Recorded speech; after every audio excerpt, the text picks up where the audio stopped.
Bien. Nous allons pouvoir commencer. Écoutez, bienvenue à la FMJF pour ce rendez-vous annuel. La FMJF dont j'ai le plaisir d'assurer la présidence depuis septembre 2016, en succession de Marie-Pierre Ourcade, qui n'a pas pu être parmi nous ce matin puisqu'elle est prise par ses obligations à la cour d'appel de Douai. En tout cas, l'association la remercie vraiment sincèrement pour le travail qu'elle a accompli pendant plusieurs années à la tête de notre association, et je mesure aujourd'hui l'implication que ça représente. Voilà, je voulais également vraiment remercier tous les membres du comité directeur et particulièrement les chevilles ouvrières de ce colloque. Vous avez Marie-Josée, Laurent Michon qui est en train même de nettoyer les chaises avec son petit mouchoir, qui néanmoins est vice-président au tribunal de Créteil. Voilà, comme quoi dans cette association tout le monde fait tout. Et puis notamment Romain Guillonnet aussi, qui est assesseur au tribunal pour enfants de Paris et trésorier de notre association qui n'arrête pas depuis quelques jours d'essayer de trouver des solutions pour que tout le monde puisse être satisfait.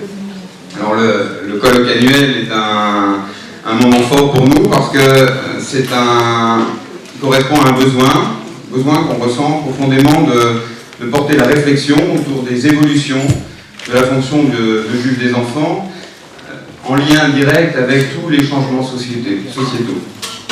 Et je pense à des sujets très concrets, celui des mineurs non accompagnés par exemple, qui impactent directement nos fonctions quotidiennes, les questions de radicalisation religieuse que nous évoquerons demain, les nouvelles formes de délinquance, puis aussi peut-être on l'abordera aujourd'hui, une nouvelle vision de l'enfant, de ses droits, de ses devoirs. Donc, besoin de porter la réflexion, puisque nous, les juges des enfants ont la particularité d'être pleinement impliqués dans la société civile et de travailler avec de nombreux partenaires. Et puis aussi un besoin, peut-être ça, de se retrouver entre nous, d'échanger, d'essayer de lever le nez du guidon, et puis de partager avec d'autres professionnels de l'enfance nos doutes, nos espoirs et nos convictions. La FMJF a en effet certaines convictions et défend des principes auxquels elle est particulièrement attachée. Je citerai notamment, puisque ça a été en débat récemment, la question de la double compétence civile et pénale du juge des enfants. Et nous verrons qu'elle est toujours fragilisée, remise en question. D'ailleurs, des illustrations d'exemples étrangers, dont des collègues italiens, notamment cet après-midi, qui, au passage, pourra peut-être nous en dire un petit mot. Nous sommes attachés aussi aux principes fondateurs de l'ordonnance du 2 février 1945, notamment la question du principe de spécialisation du juge des enfants, de continuité de l'intervention du juge des enfants, qui nous paraît essentielle. Et puis nous sommes attachés aussi à la bientraitance par la justice de toutes ces familles cabossées qui traversent notre quotidien. À côté de ça, on peut avoir des principes tout en s'inscrivant dans une approche réaliste des problèmes. La FMJF aussi, je crois que sa particularité, c'est aussi pour ça que j'en fais partie, c'est qu'elle se refuse à des approches idéologiques et systématiques. Et je pense qu'il y a des sujets, j'ai évoqué la question des MNA, on peut parler des centres éducatifs fermés par exemple, sur lesquels la FMJF participe aussi à la réflexion et essaye de pouvoir voir sur chaque thématique, de pouvoir à la fois faire correspondre des principes avec une réalité à laquelle on est confronté et à laquelle il faut bien pouvoir faire face aussi. Donc pour ça, la FMJF peut aussi parfois se démarquer d'associations militantes qui ont leur propre rôle, même si parfois nous avons certains combats qui sont des combats communs. La FMJF se veut aussi curieuse, ouverte aux pratiques étrangères, et tout particulièrement en Europe, soit pour s'en inspirer, soit pour s'en démarquer.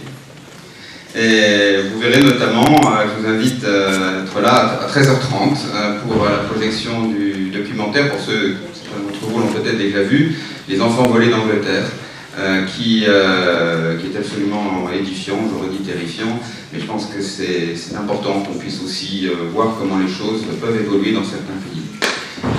Nous aurons également donc, des collègues étrangers, notamment venus d'Italie, qui seront présents cet après-midi. Ce centre, d'ailleurs, la FMJF est membre de l'AIMJF, l'Association internationale des magistrats de la jeunesse et de la famille, notamment donc, sa section européenne, qui est présidée par l'un des nôtres, Daniel Pigalle.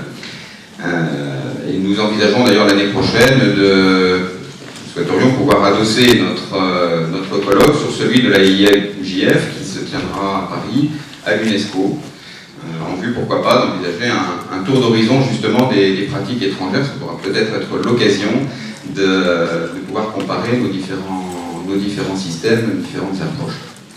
Enfin, la FMJF se veut, a toujours voulu être un interlocuteur constructif pour les pouvoirs publics, donc que ce soit la chancellerie, différents ministères, le ministère de la Santé, de la Cohésion sociale, de la famille, avec laquelle nous avons travaillé beaucoup cette année, mais également avec des élus, des sénateurs, des commissions de l'Assemblée nationale, à l'occasion de l'élaboration de nouveaux textes, ou alors pour participer à des instances nationales qui ont été créées. Je pense au Conseil national de la protection de l'enfance, dont la FMJF est membre, différents comités de pilotage concernant les centres éducatifs fermés, les mineurs non accompagnés, ou simplement des groupes de travail, des groupes de suivi, auxquels notre association est régulièrement associée.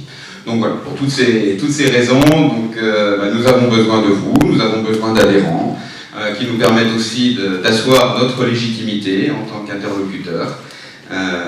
Voilà, et donc nous sommes heureux en tout cas aujourd'hui de vous voir tous ici présents à l'occasion de ce colloque.